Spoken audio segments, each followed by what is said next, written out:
Good morning. Good morning, everybody. Good morning, all. Good morning. Good to see you. We have no guest today, but I don't think that stops us. Doesn't even deter us a little Hasn't bit. yet. Good to see everybody here today. And we were talking about turnouts and stuff, and Jason was building he will be here next week, by the way, as a guest, building his double slip switch. And Dennis was telling me he went 4 hours, and I'm like, I don't think I could sit there 4 hours. I think it was 4.5. Yeah. Oh, mercy. Well, we were kidding that it was going to be, what, 8 hours? 8 hour stream. He was trying for that, I think. Anyway, good to see everybody this morning. And Steve, you want to run down the list? Yeah, good morning and happy Memorial Day. Hope everybody stays safe and remember the reason why it's Memorial. Yes, sir. For sure. Yeah, we got freedom because of so many people. Anyway, another story. Good morning, Schuylkill River Valley, John. How are you this morning? Almar, Rob T, man.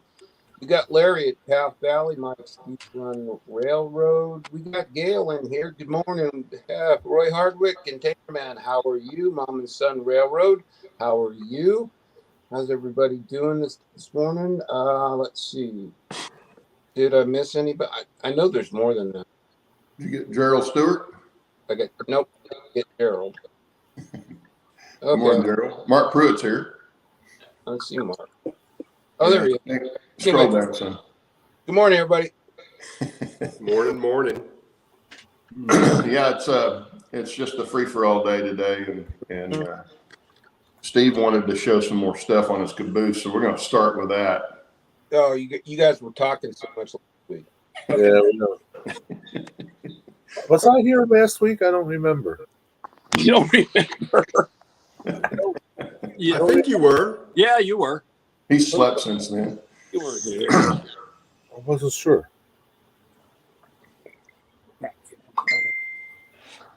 Okay, here we go. All right. Anyway, I'm taking this thing Close out. your eyes, Dennis. I'll try to not move too much. Anyway, I'm taking this thing out tomorrow to run down to Medford.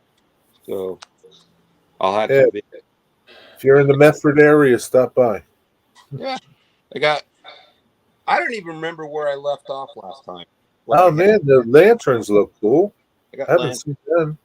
They're a little bit big. How did you make them? You made them? Oh, yeah. No, I bought them. Okay. I bought them, painted them, and they're actually they're 1/8 scale, or no, 1/12 scale GI Joe lanterns. So they're actually a little bit bigger because this is 1/8. So where did you buy them? Well, they're on eBay. They were like $3 a piece. Where did you buy them? if they're same scale as GI Joe, it'd be 1/6. Yeah. Oh, that's right. 1/6. Yeah. Anyway, they're a little bit on the big side. Where did you buy them? On eBay. Okay. So I did that. Let's see what else.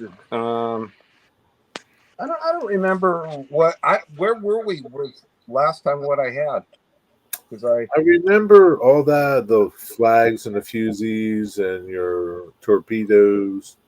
Yeah. What's the yellow thing to the left of the hammer? I don't remember that. Oh, that's a ruler. A ruler? Yeah. Yeah, I don't remember that one. I made a rule. So that's actually it's kind of got a glare. There we go. Okay. Because 1/4 of an inch equals 2 inches. So it's 1/8 of an inch to the inch. So when I used it to kind of measure everything to find out if it was to scale. And okay. Good idea. Actually made the broom only 3 feet tall. 3 feet by 8 inches. So actually, technically, it's too small. And I had to redo the fusees because they were too small. Yeah, but sometimes you have short-handled brooms. Yeah, that's true. But it made the hammer perfect size, and the torpedoes I thought were too big are actually pretty much to scale, because a full-size torpedo is about 2 inches square that you strap on the rail, and these are an 1/8 inch, so that makes them just about right. But when I measured the coffee pot, it's only about an 8 inch by 6 inch coffee pot. So it's a really teeny tiny coffee pot.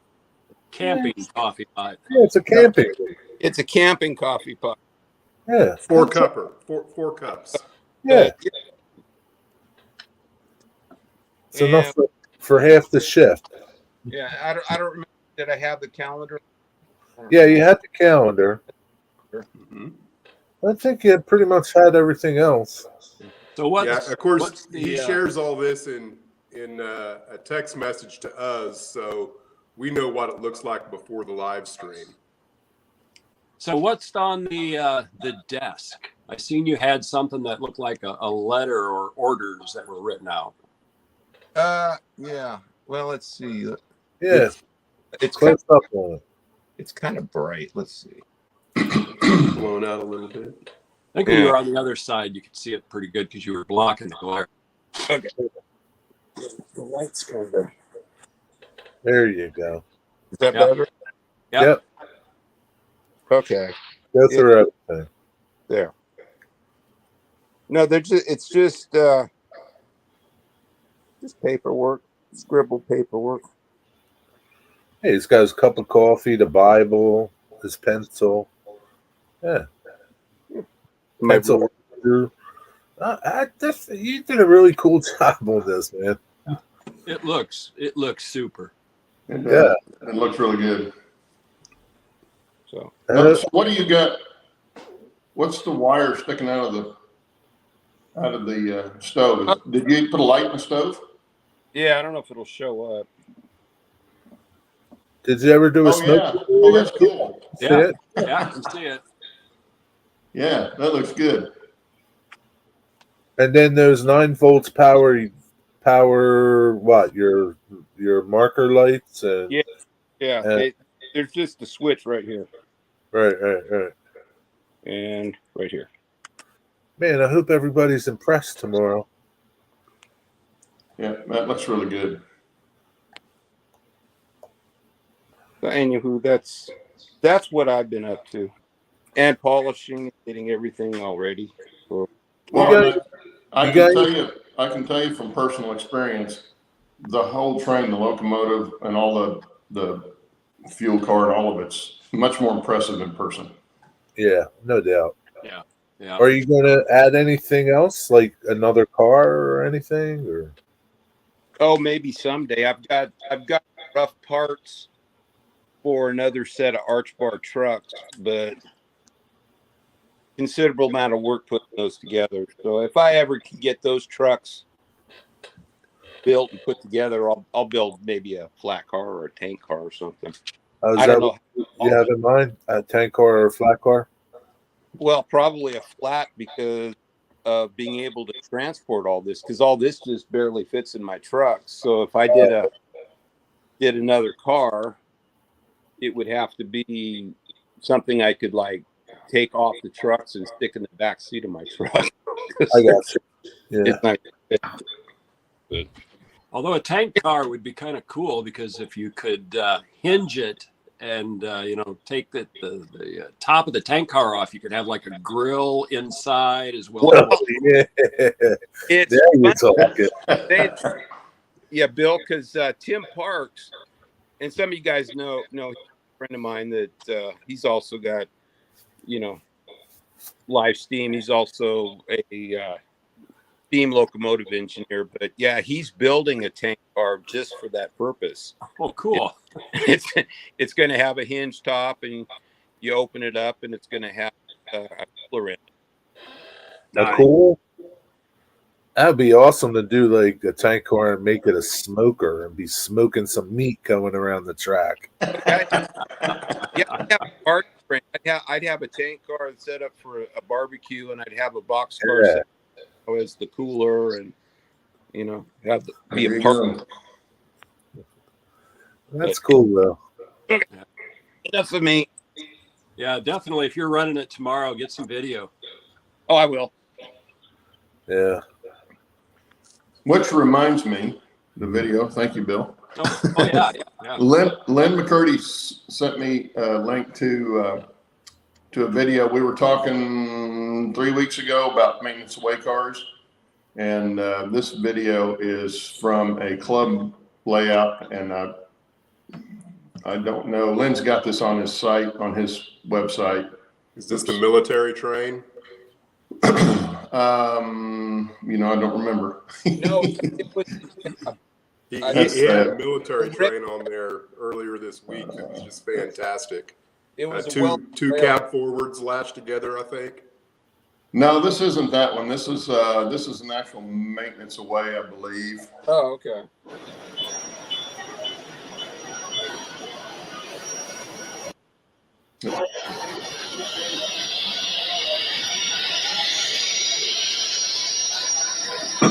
I'm looking at the battleship. Yeah. There's the maintenance away right there. Got all the equipment sitting on it. It's cool. Yeah, I hadn't seen this one.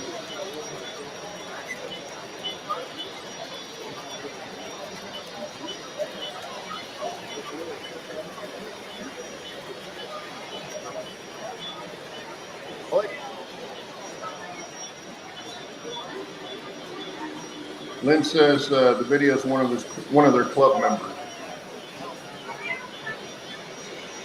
That's Yes. why the flat car is my favorite type of car, because it can have anything on top of it. It'll fit.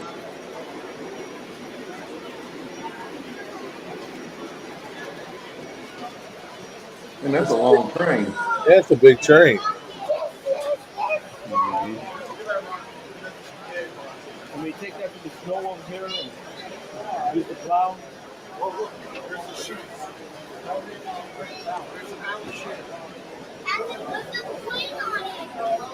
Yeah, there's plates on it. Which battleship is that, Lynn? He says it's one of two battleships and two aircraft carriers. I'm assuming on the whole layout. Wow. Yeah, I don't know which battleship it's supposed to be. And where is that at? It's a club, right? Or is it a bunch of modules that a club moves from point to point? Yeah, I think it's the HDMMRC club. That was the Arizona that was on there that somebody made a model of.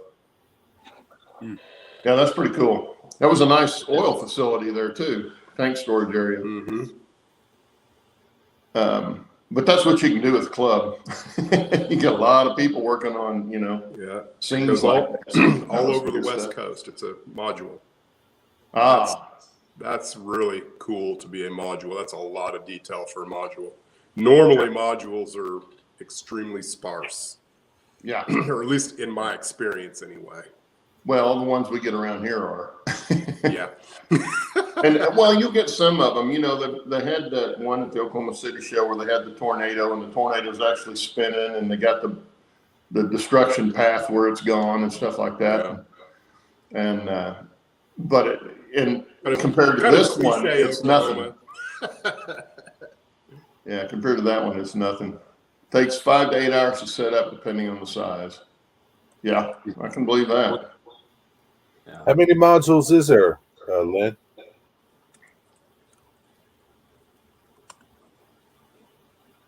Yeah, I didn't know they were modules.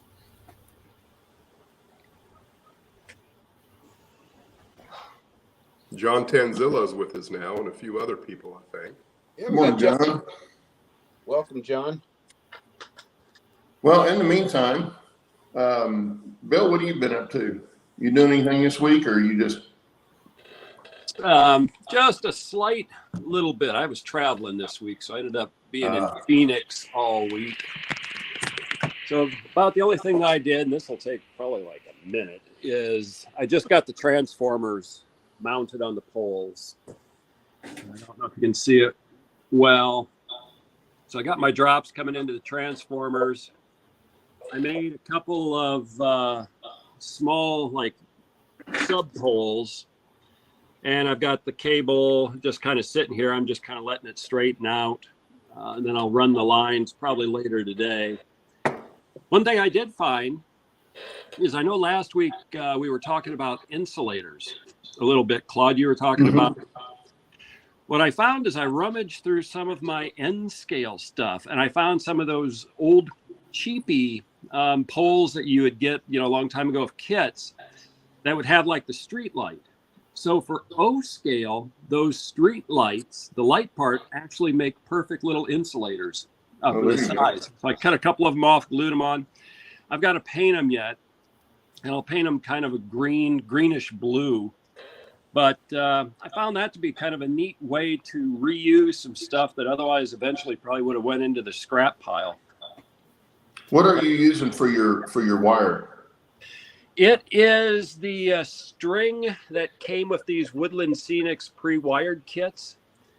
The kit has 4 poles with it. I've only used 3, and then it gave a lot of extra spool of that string with it to do other things with. So I've just cut some pieces off and just, again, kind of letting them straighten out a little bit before I run them to the other areas here. And for O scale, it's pretty reasonable. But I got like the drop over here done, transformer mounted, hooked in, and then down to that building. So it looks okay. HO scale, I'm sure the string is a little bit different size, and I think they make them in N scale too, which is essentially just thread. Yeah. But that's pretty much all that I got to do this week. When I was out in Phoenix, I was able to hit one hobby shop. Ended up getting a little bit of stuff. A place called Obie's in Apache Junction. If anybody's out in Phoenix, it's definitely worthwhile to go visit that hobby shop. It's kind of on the small size, about the size of a garage, but it's got a ton of Kato N-scale Unitrack. Got lots of N-scale Atlas track, O-scale fast track, the 3-rail stuff. He's got a lot in a very small space. A lot of good detail stuff too that you can get from collections that I think he's collected and is reselling. But good hobby shop if you're out in the Phoenix area to visit. In fact, it's only one of a few of them. I was kind of surprised. I lived in Phoenix years ago, and there were a lot more hobby shops there 12 years ago than there are now. But pretty much that's it for me for the week. Just haven't had any chance because didn't get back home until after midnight last night. Roy says he's been there about 60 miles from Benny's place. Yep. Yeah. I was there yesterday morning before my flight out of Phoenix. So I went over, had breakfast at a McDonald's that's about a block away from the shop, and then was in there for about a half an hour or so. Great amount of stuff, in all different scales. Just small. Like I said, about the size of a garage, maybe even a single stall garage, but a lot of stuff. That's so when I travel for work, I always try to go to hobby shops that are close by where I'm going, and give them a little bit of green, to kind of do my part to kind of help keep them around. Yeah. It's a shame they're all disappearing. Yeah. Well, Dennis, this saga continues. Yeah, and I've got a few things, to show that are a little new anyway. Let me change my settings here. Back cam.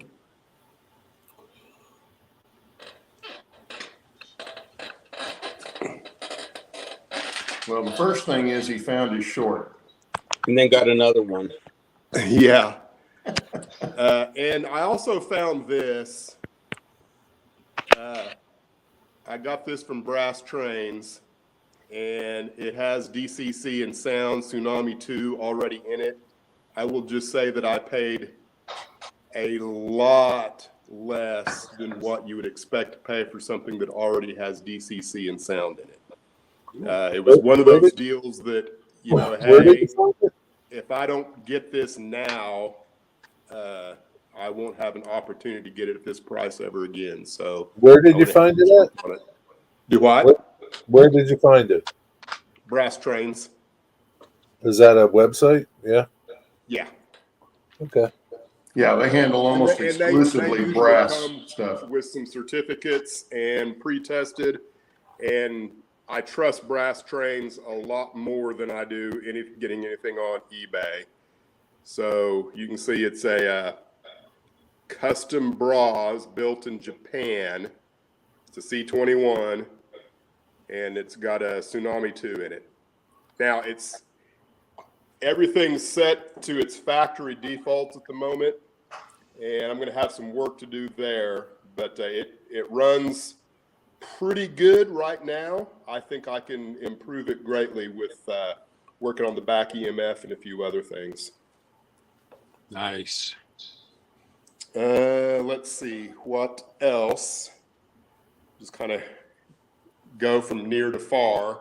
Well, we know what the short was, but why don't you tell everybody else what you found? Okay. And I've got track. Where'd you find And track? I went ahead and got it from Harris Hobbies. It's Pico instead of micro engineering. I just gave up on the micro engineering. Okay. And really, unless you look real close, this is the micro engineering, this is the Pico. You really can't tell a difference, and they do line up perfectly with each other. The micro engineering rail joiners are a little looser on the Pico, but it's not going to cause any problems whatsoever. And I think unless I point it out to anyone in the future, after it gets ballasted, you will probably never know that I changed track from here to here in this area. So that's something I can start working on, because there's a few other places in here where I just like my gap between the rails are way too far. So I will change some of that track out. Now, the short that we discussed last week, I found it, and it was right here. The nail head of this track nail somehow, I believe, was creating a ground between that leg of the DCC and the plywood is the only thing I can figure. And all I did was go in and gap it right there, and all of my problems went away. Now, the operating session that I had that I've already put up, that operating session took place after I fixed this. And now when I get here Friday, just last night, I go to test my brass locomotive that I just got there, and all of frying pan is now shorted out. And I cannot find the short. And so I'm expecting to find something very similar where, and I've already checked all of the track nails. So I'm pretty sure that's not it. But this is it's completely weirding me out because it makes no sense. Just like this one made no sense either. So I figure it has to do something with the change in humidity and temperature that we're going through right now. And it's going to be something simple. It's just a matter of tracking it down. Yeah. Well, they usually are something simple. It's like I say, it's just finding it. Right. And, I can't believe that it's anything on the underneath side of the layout. If it was a physical wiring issue, it would have showed itself a long time ago. Now, another thing, I don't think I had this lead track going in to the turntable pit. I don't think I had that in last week. That's in there. I can now drive on and drive off. I've got the table removed because I wanted to make sure that wasn't my short, and it wasn't. So, of course, it was working last week anyway. Now, if you noticed, I've got nothing on Silver Gulch over there. So everything's kind of stacked off over here. And it'll be a little dark in here right now. Let me turn the light on.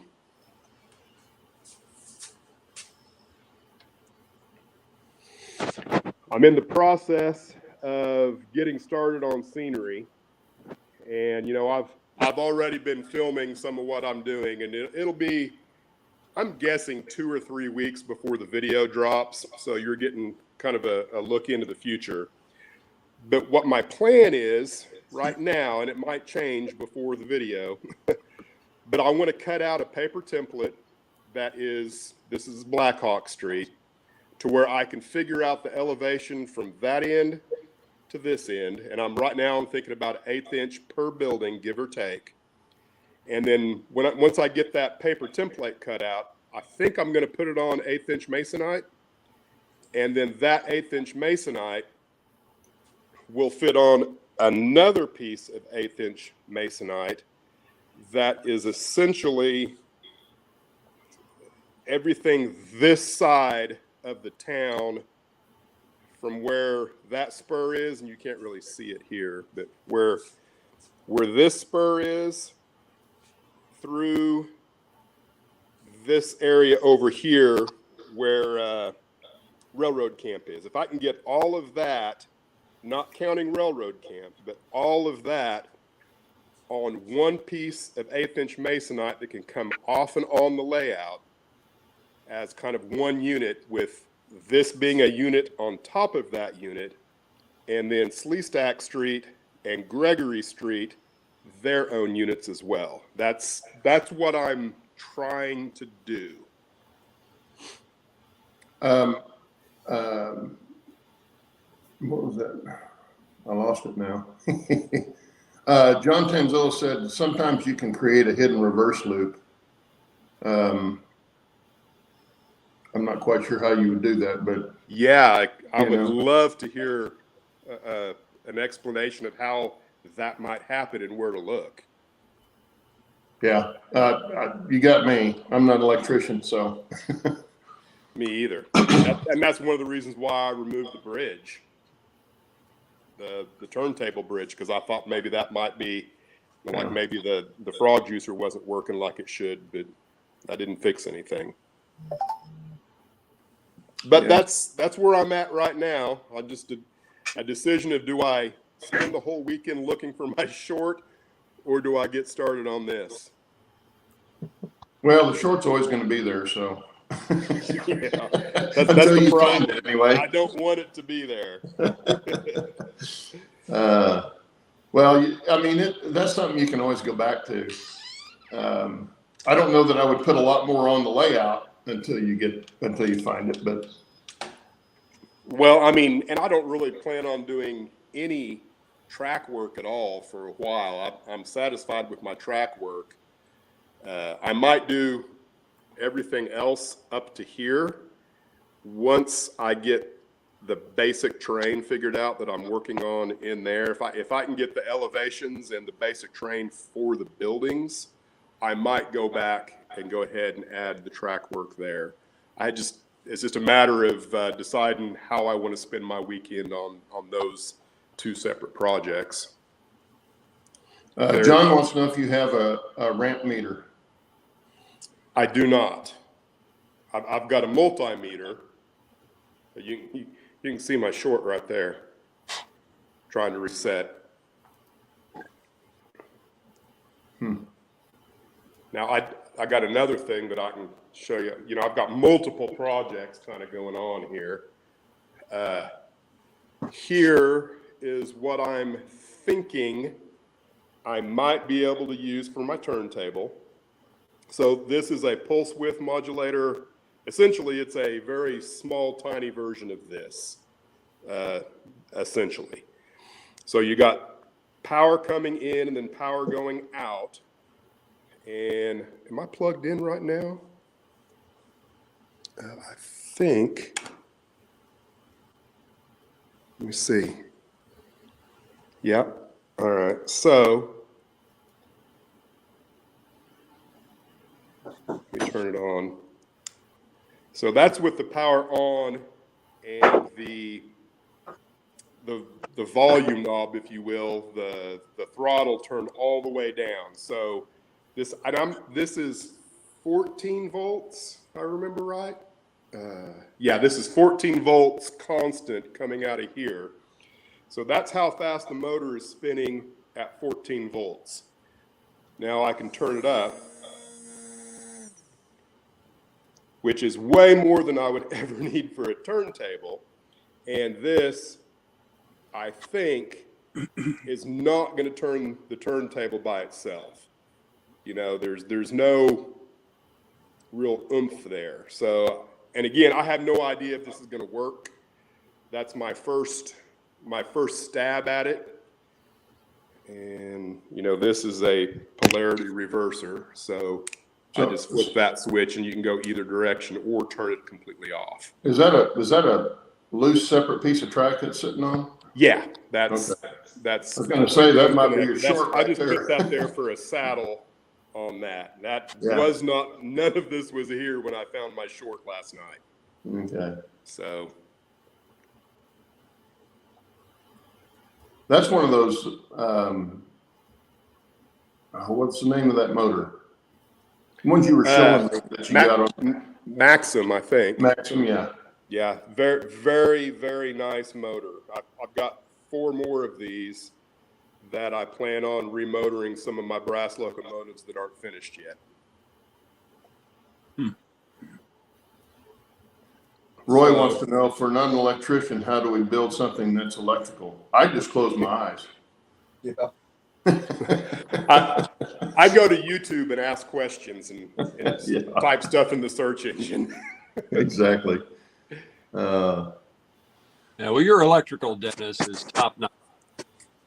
Well, I mean, I did everything I could to try and make sure that most, if not all, of the problems were eliminated, if you will. So this is something that's really, really confusing me. Yeah, it can be frustrating. It can be. Yeah. I mean, you have no idea where to start, other than you've got it isolated to that one section. But right, and I feel strongly that it's not anything in the wiring on the underneath side of the table. I can't figure out that there would be anything in there that, because of a change in humidity, would cause something to touch. You know, because I offset all of my wiring, so, you know, and I've snipped off anything that would have been long enough it could have gone somewhere. And I'll go back and look at that again, but I feel like it's got to be something with the track because of a change in humidity or temperature. Or the only other thing I could think of, it's possible that a switch internally in one of the tortoises has gone bad. In other words, it's creating a short internally inside a tortoise. How do you find things like that? Well, like for me, I've got they call them the tabs, the tortoise adapter board. All I have to do is pull that tortoise adapter board off, and then you've got no juice going to the tortoise whatsoever. So you pull them off one at a time, and if your short disappears, then you know something internally inside the tortoise on that tortoise was the problem. Which is I did all of that in Silver Gulch, you know, and stood back and go, what the heck? Because I could find nothing. And then just by chance, I can't remember exactly what I was doing, but I saw some micro arcing between the head of the rail and that PCB tie. And I thought, what the heck is that? And then I pushed on it, and all of a sudden, my short completely disappeared. And I've now gone through all of the track nails on everything in Frying Pan, lifted them up, pushed them back down, wiggled them, but I can't make my short disappear now. So I don't, and I've also gone through on all of the frogs, you know, because you got a gap on each side of the frog. I've gone through and checked all of those gaps, and I can't find anything that is touching. Nope, not that one. Yeah. Well, I mean, Just think about it, Roy. I've had multiple operating sessions with all of the same turnouts, all of the same PCB ties. What is the last track? I mean, there's not. Yeah. The only thing I did do last night is I thought, well, I've got a little bit of time before the wife gets home from work. I can lay this one last piece of track to complete my south yard. So I put that in, but I'm gapped on this end. I'm gapped on that end. It has no wire going anywhere. It's complete dead rail from this gap to that gap. That's the only thing I did. And I've even taken it back out. So that's the only thing I've done. Everything else has already existed for the last 2 months. And you've seen all the operating sessions I've had, right? I've got 4 plus 2 other little short operating sessions I've done since I put in. All of that track work has been there the entire time. So it's got to be humidity. It's got to be something that has changed because the weather has changed. That's the only thing I can come up with. Yeah, that would be my guess. I can't imagine what else it would be. Yeah. Or how it would get there. My first thought is when I snipped, because I was laying in that new track, I snipped off a piece of rail about that long so that my joints were staggered. I like to stagger my joints, especially on a curve. 2 pieces of straight track, if you go butt to butt, no big deal because it's straight track. But when you do a curve, you can end up with a kink. So I like to overlap where my rails run so that you don't get a kink in one place. So I cut off about, that much of a rail on one of them, and it went flying. So that was the first thing I did was, do I have that piece of rail laying across and creating a short somewhere? Well, I found that, and that wasn't it. Lynn says it must be gremlins. Exactly what it is. Oh, Mike wants to know if you swap the PSX for a different I haven't done that yet. That's probably the next thing I will do is if I can figure out a way to take the PSX completely out of the loop, which I can, and connect it directly to my command station. And all I have to do is jump from one side to the other and get the PCX out. If I have a short at the command station, then I know it's not the PCX. I haven't done that yet. But yeah. I don't know, just for one of those things to go bad overnight for no reason. Doesn't seem I wouldn't think temperature or humidity would cause any problems or shouldn't cause any problems in something like that. And they're on standoff, so they're not touching the wood. Yeah. Well, even the wood shouldn't even be conducting anything. Shouldn't, but I guarantee that track nail, there's something wonky happened there as a result of wood and connecting to that rail, which I never would, because that's the other thing that is weird about it is I've got track nails in every one of those, and I believe that this is the 3rd time it's happened, because if you will recall when I put together a staging yard, I had a short that I was never able to account for. I unplugged everything, plugged it back in, looked and looked and looked, couldn't find it, checked all of my gaps, checked everything that I've already done now. And when I plugged it back in, it mysteriously completely disappeared. And I was never able to explain that short, and it's never come back. I think now that there was a track nail somehow was grounding one leg of the DCC. And so that's the next, which I have never planned on leaving the track nails in. My plan has always been after I ballast to pull them out so that you're not seeing that ugly, huge, oversized blob on the end of the rail tie. I'm not going to do it until after I ballast. Yeah. Well, good luck. don't know what else to tell you because I've had my share of shorts, and they're always something simple, but Yeah. What I think most of what short- is chat saying, Claude? If chat has any suggestions or questions, throw them up there. I think they said. John, I think they said tear it out and start over. John said another issue could be a rail car, those metal wheels. Well, all of my rail cars have metal wheels, but they're all in the same location they were during my last operating session. Yeah. So, Dennis, for where you've had the identified shorts, were you using lumber from the same piece of plywood?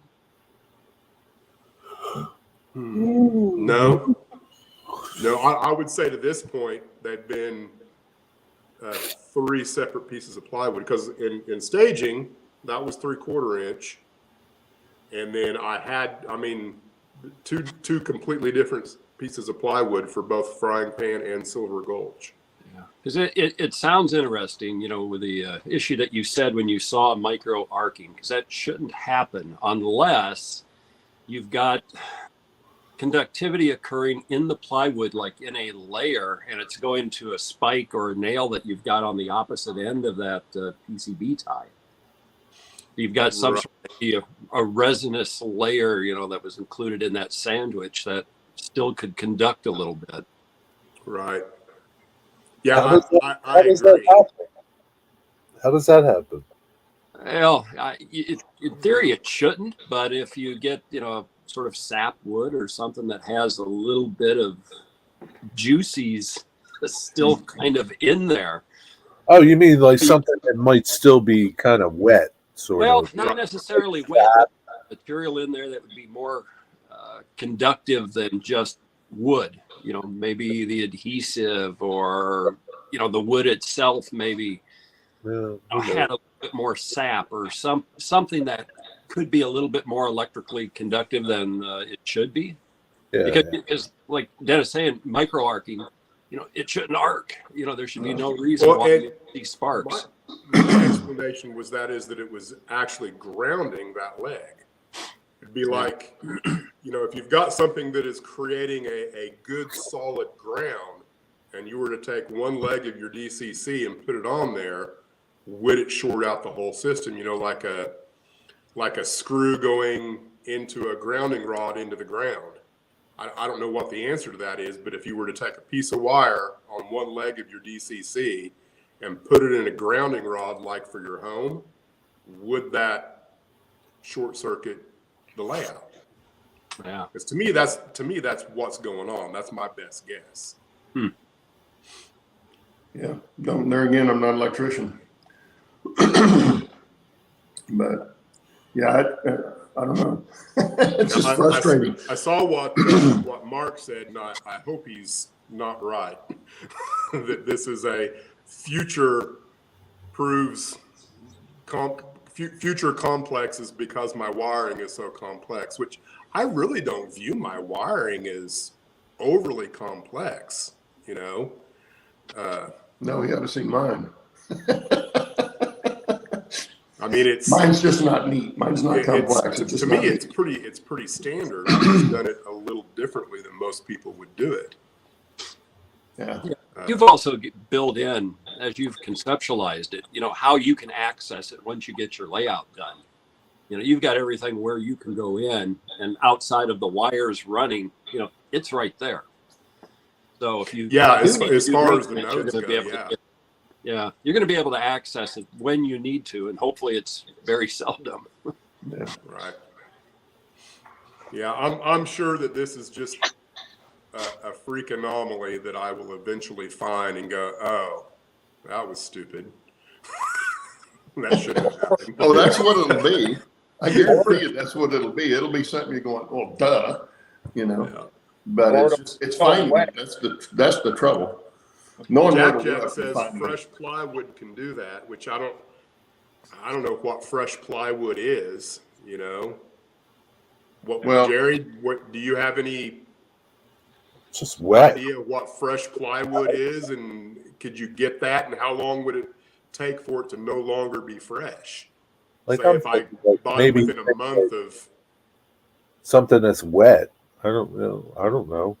The plywood by its very nature shouldn't be wet, right? Don't they Should cure be. all that stuff before they ever layer it?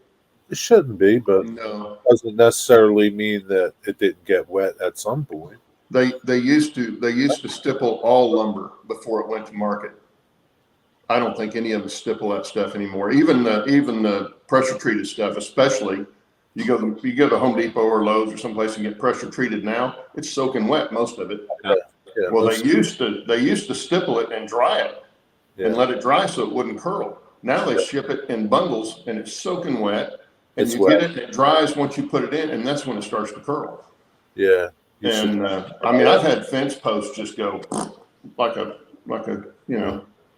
a question mark, and it's just like, why would they? Well, they do it because it's cheaper. It's And cheap. want to spend the time doing that. Yeah. But they do the same thing with all the rest of the lumber too. You know, it's all coming so fast from forest to market that none of that drying process is happening. That drying process in a place that's, made for that, where they can stipple it out and keep it straight while it dries. Yeah. It's the- Cabinet stuff, I'm sure, is dried, because it's still, you get it, and that is perfectly flat. But yeah. everything else, it's not like it used to be. No, you get the rougher plywood and it can still be damp between. If it's been sitting out in the yard someplace and rained on, and they bring it in and put it in the rack, it's going to be wet. The wood inside is going to be wet if the water was able to get in there. Until it gets uncovered and can dry out, it's going to stay wet. So, but depending on how long he had that plywood and everything else, I don't think that's the problem. I don't think that's your case. Mike's Deep Run Railroad says, didn't you recently dress the wiring? That's a good place to check for nicks to the wiring. What do you mean by dress the wiring? I'm curious I've never heard that term before. So, I mean, like I said, the wiring has been there for at least 3 months, multiple operating sessions. Nothing has changed other than the humidity and temperature in the room. So what do you mean by dress? And Doug says, are there some fast track? Yeah, all of them are fast tracks, but I've double checked all of my gaps at the frogs, and I've also checked to see because I have had a point break off of the throw bar, and so if your throw bar goes the wrong way, you can get a short circuit that way. But none of my throw bars are broken. Mike says cleaned it up. Cleaned it up. Dressing it, yeah. I mean, I've had cable clamps at on it, least stuff like 2 that. operating sessions. Oh, yeah. I think I understand what he's saying, but yeah, I've had a couple of operating sessions since I did that, because that video's, was filmed 3 weeks ago, maybe 4. I can't remember when exactly I did that, but it's been 2 to 3 weeks ago, and I've had lots of operating sessions since then. Not just the ones I filmed, because I've operated every weekend in addition to what you've seen me film. Dennis, do you use like suitcase connectors or anything like that? No, I try and stay away from all those things. All of my wiring is directly connected with solder. Gotcha. Yeah. Did you take your locomotives off that you had on those tracks? Yeah, I've taken every locomotive off, because that was another thing. One of my Blackstones it pulls too much amperage whenever you apply power to it, and that was one of the first things I did. Is I thought, my number 3 locomotive is fritzing again, so I took it off, and that wasn't it. Oh, Claude's got something cool. Nice. Well, I was going to show you. Actually, Go I big, was Claude. a little earlier. I thought we were about out of time, but we're not. Here, let me make this bigger. We beat my. Sorry my about stuff. the light, guys. This is in the office, and there's not really good light in here. This is the latest kit for the upper deck. This is a freight house. This is a Sudum kit. All the detail stuff is Woodland Scenics and various plaster castings and stuff that I have on the inside that I just stained and stuff. And the wood floor, that's the scribed flooring I was talking about. Yeah, from Fast. Also from Fast Tracks. Yeah, that's cool. Because all they had was a piece of cardboard for that. But it's got a little office in here. You can't already see in there. I've got the guys there at the desk. Might be able to see them in there. Yeah. I do have lights on this, but I don't have it obviously hooked up anyway. This is the backside. Now the two guys struggling with the crate, I got that from a guy in Kansas, and I've not seen him on YouTube on eBay cool. in the last year and a half or so. But he was selling a bunch of pewter figures. Most of them painted, and they were figures that you couldn't find anywhere else. Yeah, I've never seen that. That's nice. Woodland Scenics, they're all basically the same. But that's a cool little deal. Just the two of those guys handling that, and of course this guy's a Woodland Scenics with a dolly, wondering what the heck are you guys doing over there. This still needs a ramp and stuff that I've got. I just haven't put it on there yet, and it's got stairs that go up to the office. But it's been a fun kit. It's a fairly easy kit. Actually the best part of this kit is the dock. Came out really nice, and can't hardly see it here in this light. But did you stain that, Doc? yes, that's got the dark brown stain from Hunter Line stains. That's what I used on that. Rail tie brown? No, it's just the dark brown. Just dark brown. Okay. Yeah, it's dark brown. So I've got some dark brown. Then I've got the creosote that I like, that I use for most everything because it looks like weathered wood. But anyway, that's what I was doing. I haven't worked on this in a week, but it needs the roof put on it. And what kind of is that clapboard siding? What is the actual material for the walls there? The actual material on the walls for the kit, and that's the color it came in, is that yellow color. I've still got to weather it, but that's just cardboard. Oh, okay. Cardboard. The inside office walls are cardboard. Now, I painted them already, but I haven't done anything to the outside because the yellow was perfect color. The trim is brown, the Rio Grande brown, and that's real close to the Rio Grande yellow. So I'll just weather that as it sits. And it comes with sandpaper for the roof to make it look like asphalt.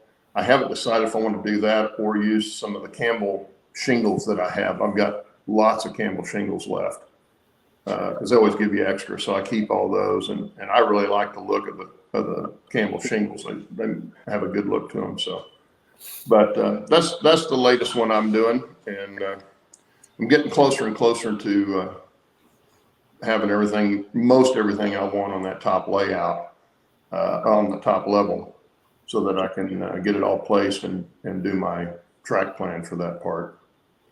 And then I'll get it put in, because I'm going to do it like Dennis had been doing it. It's going to get done on the bench. At least the track plan, the track put down and the wiring put in, and then I'll take it upstairs and install it. But because it's all going to be flat, there won't be any elevation changes on that part of it. Cool. So anyway, that's what I've been doing. So with those kits, I've never put together any of the cardboard kits like that. I got a bunch of the kits eventually I'll get to, but what did you use for like glue? Is there any tricks to putting the cardboard together so that you get good adhesion?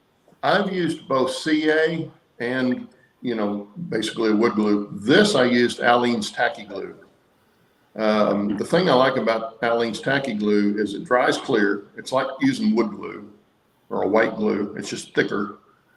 It doesn't take very much to stick stuff like that together, and then in 10 minutes you can pick the part up and continue on.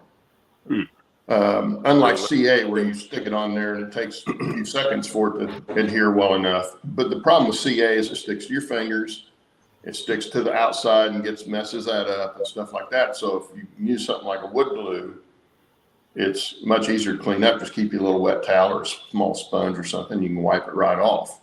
Yeah. Aleene's is the same way. It's just a stiffer consistency to start with, and so it dries quicker. But it's very, very tacky, and is stuff for like that. Because this kit actually came with.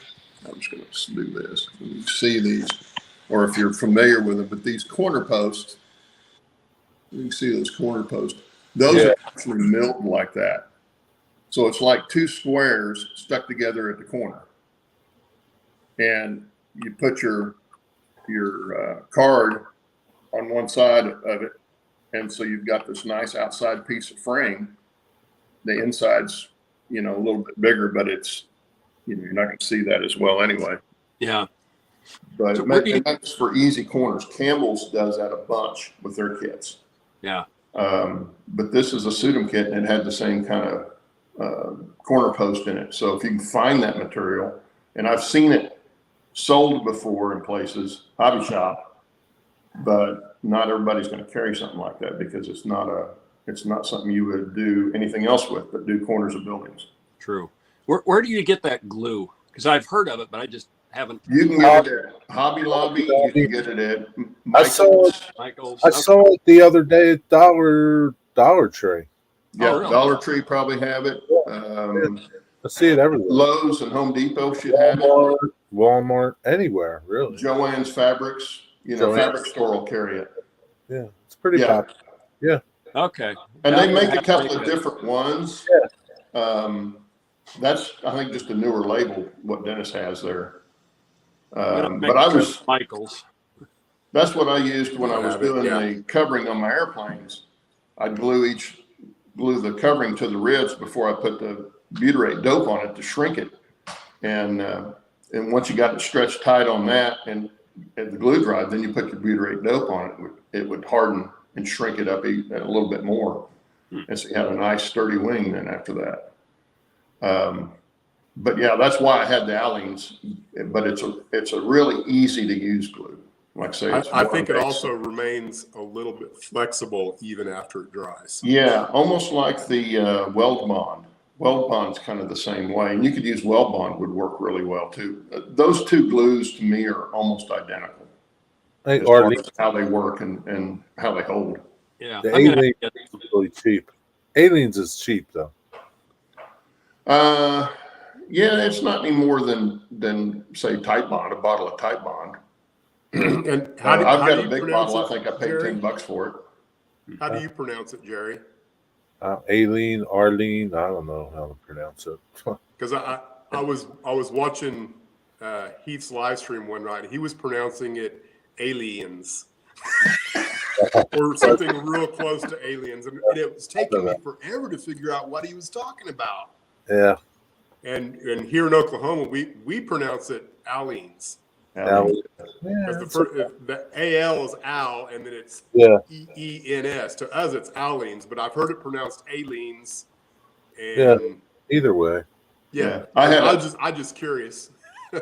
several years ago, I had an oral hygienist that did cleaning on my teeth and stuff, and her name was Aline. So that's how I got it, but because she spelled it exactly the same way. Oh, really? I've never come across anybody that had a name like that. Yeah, not Aileen, but Aline. Alien. At least that's how she pronounced her name. So Well, Lynn said Eileen. I would. Right. Well, there again, depends what part of the country. Regionally, depending on where you live, is how you're going to pronounce it. Yeah. Yep. Tacky glue. Yeah. That's like, It's like to me, it's a 2x4. It's not a 2x4. 2x4. It's a 2x4. Here. yeah, it's like catty corner and kitty corner, right? Yeah. Yeah, it just depends what part of the country you're in. Potato. Well, guys, that's our time this week. We're going to actually get out of here on time, and I've got to go because I got to replace the UV lights on the pool. So Have fun tomorrow, Steve. Yeah. Everybody looking enjoy forward to the your videos. Memorial Day weekend, and remember Yeah, why we have a have good Memorial Day. remember why we have it. Yes, Yep. sir. Be thankful for that. And Cool. guys, Steve and Jerry and Dennis and Bill, thanks for being here. Guys, And we'll have Jason, Freak. Train Freak, on next week, and we'll see if he got that slip Looking switch forward to down. that. Yeah. Thanks See you everybody in guys. the chat. Thanks for being here, and we'll see you guys next week. Bye.